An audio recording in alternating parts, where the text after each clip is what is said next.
Hey guys, this is Hell Hades. This is a Watch It of Realms video. Guys, I've just seen the banners for the weekend. I mean, they keep pumping out pretty crazy banners. We've got a new hero coming in Edith. We've also got Karr, who is basically the hard carry of my account. Like, Karr is one of the heroes that I've had since quite early on. And honestly, just like, use him everywhere. Like, he's just such a powerhouse, kicking out some of the best AoE damage that you can do. So we've got a times 15 chance. So it is like normal chances to get legendaries, but for these two, they'll be on a times 15. In terms of the rares, Brunor, not a massive fan. Shanky is not a bad fighter for a multi-target hitter, quite rare for a fighter. And Esme is one of the newer marksmen who I think she pairs with Nyx in some way, or was part of the kind of like Nyx group or whatever. She's a piercer. Definitely, if you picked up one of the piercer lords, piercers can be improved a lot. She's also got this chance to poison, which is relatively unusual in the game. You know, if you get poison damage on bosses, that does do some good work. So maybe I'll try some Esme action actually and see if I think she's solid. What's going on here with her kit? Prioritizes damage to one enemy and airborne units.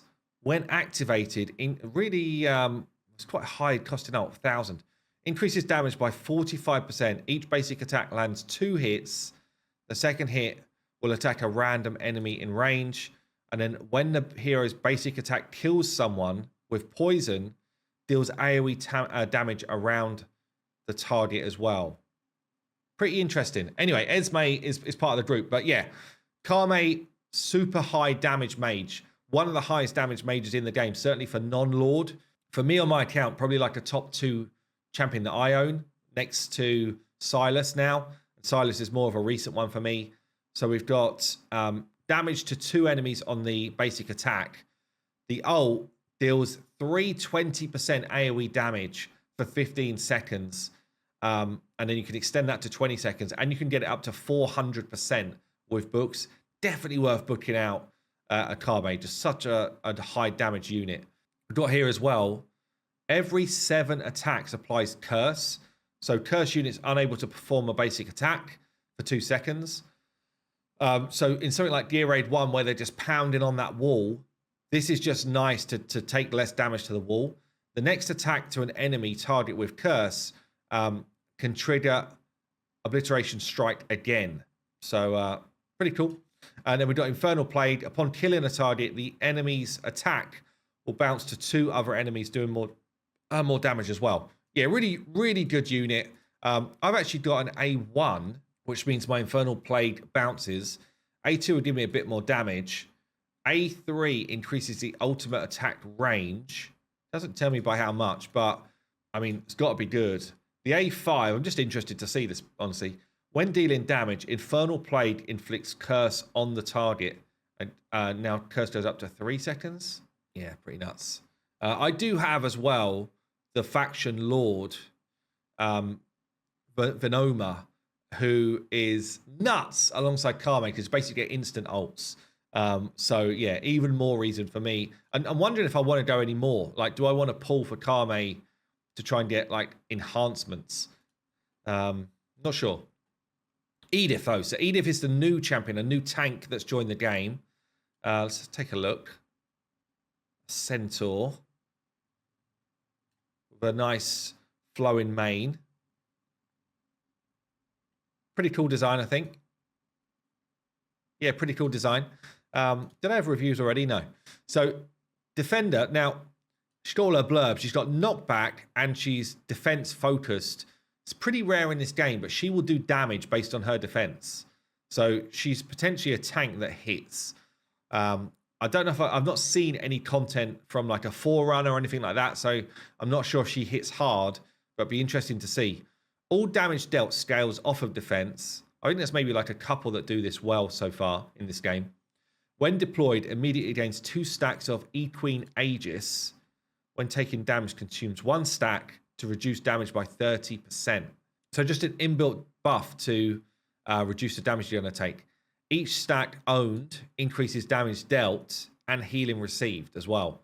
The hero can have up to 5 stacks.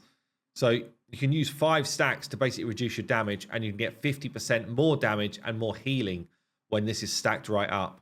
Pretty cool. She's got a good range going through a tank if you need it for something like Guild Wars as well, which is pretty interesting. So the A1, the basic ability, just deals damage to an enemy.